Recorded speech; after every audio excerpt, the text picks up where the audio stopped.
Swastiastu, Assalamualaikum warahmatullahi wabarakatuh. Salam nama budaya, salam sejahtera untuk kita semua.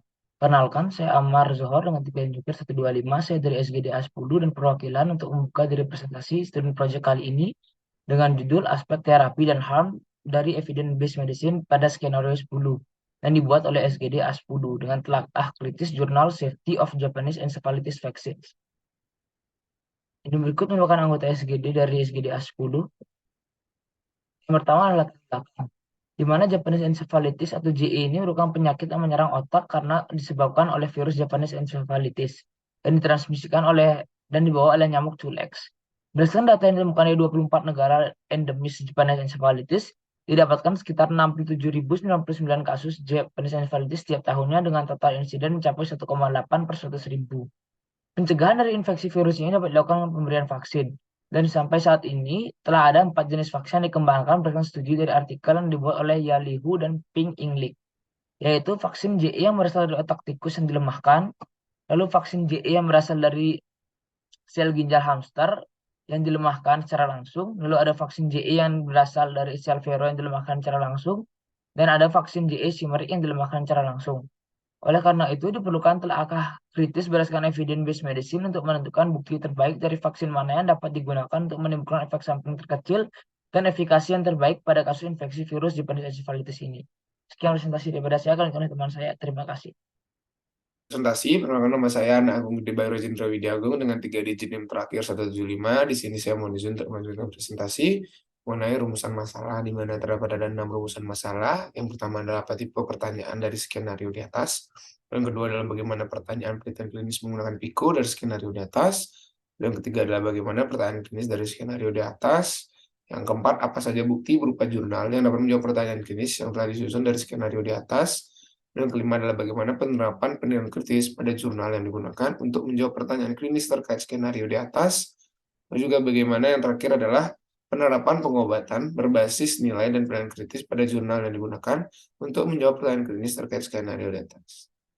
Adapun tujuannya, yang pertama adalah untuk mengetahui tipe pertanyaan dari skenario di atas, lalu yang kedua untuk mengetahui langkah merancang pertanyaan klinis menggunakan PICO dari skenario di atas, dan yang ketiga adalah untuk mengetahui pertanyaan klinis dari skenario di atas.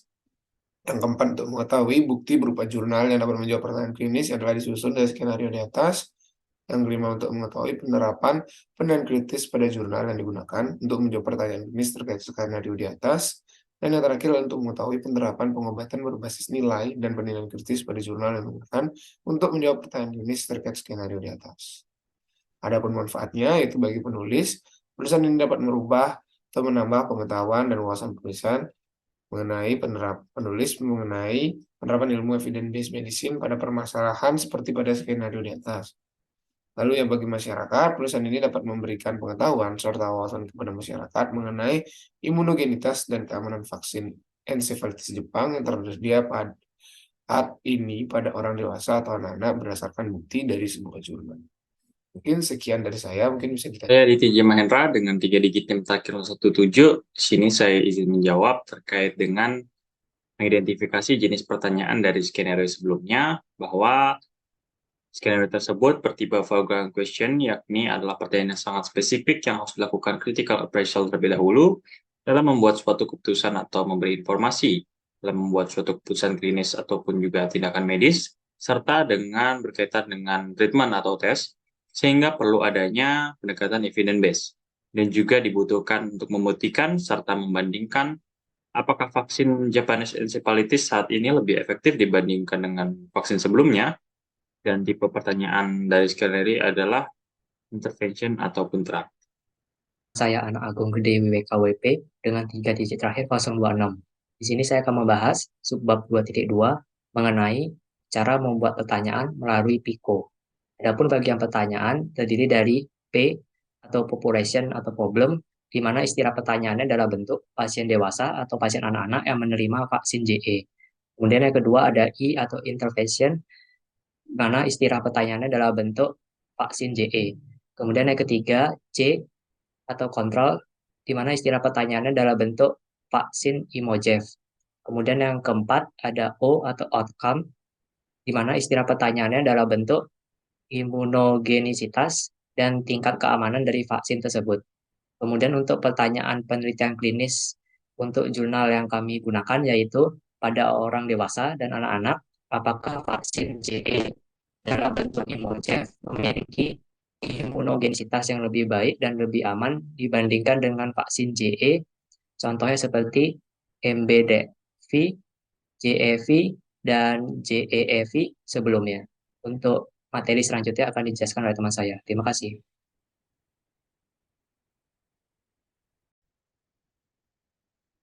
Baik, selamat pagi dokter. Perkenalkan nama saya Almatori Karisma Raharjo dengan 3 digit NIM terakhir 153, izin untuk menjelaskan terkait tentang penelusuran jurnal.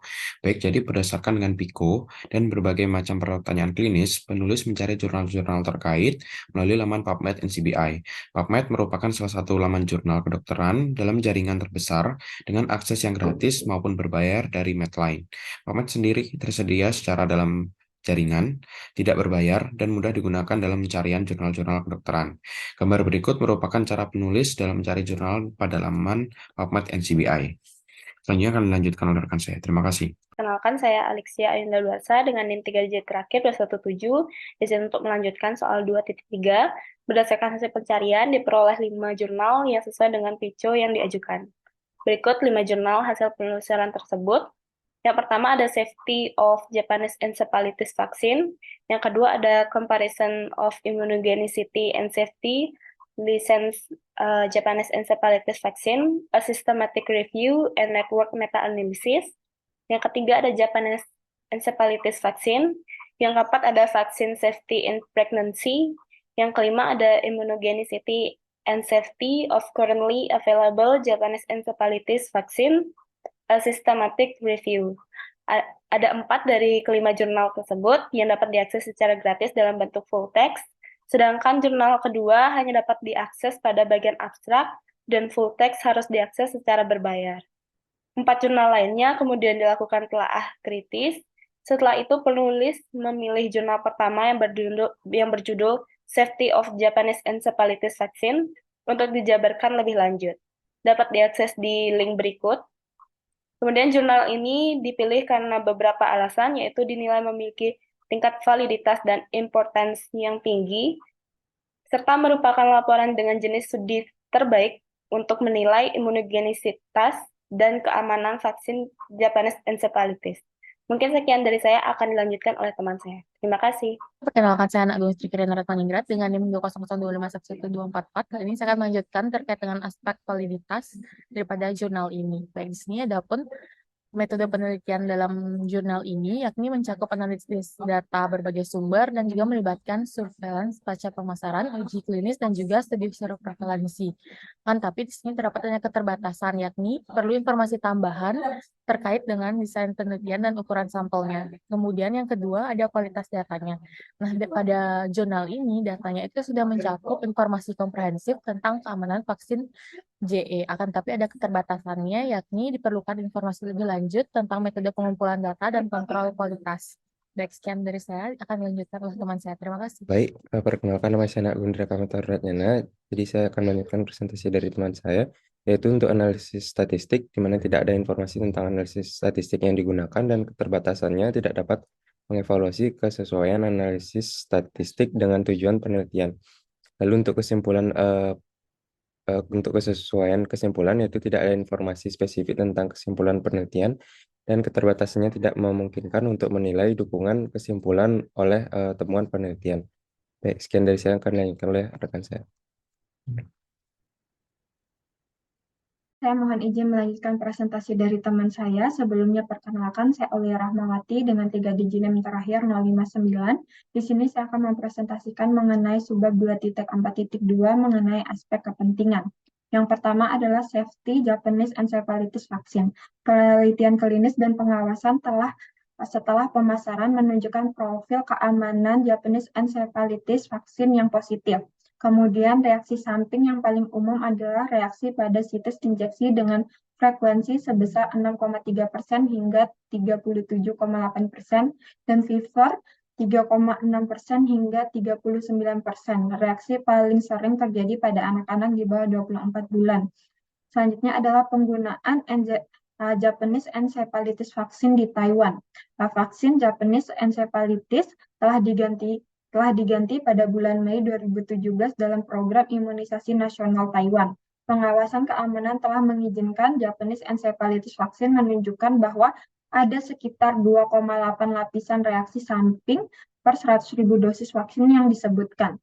Kemudian reaksi paling parah adalah infeksi saluran nafas viral, selulitis, glomerulosklerosis, segmental fokus, dan grip, mencerminkan 0,37 lapisan per 100.000 dosis vaksin yang disebutkan. Dan yang terakhir adalah kesimpulan. Penelitian ini menunjukkan bahwa Japanese encephalitis vaksin memiliki efektivitas dan keamanan yang baik. Reaksi samping yang umum meliputi reaksi pada situs injeksi dan fever, sementara reaksi paling parah sangat jarang.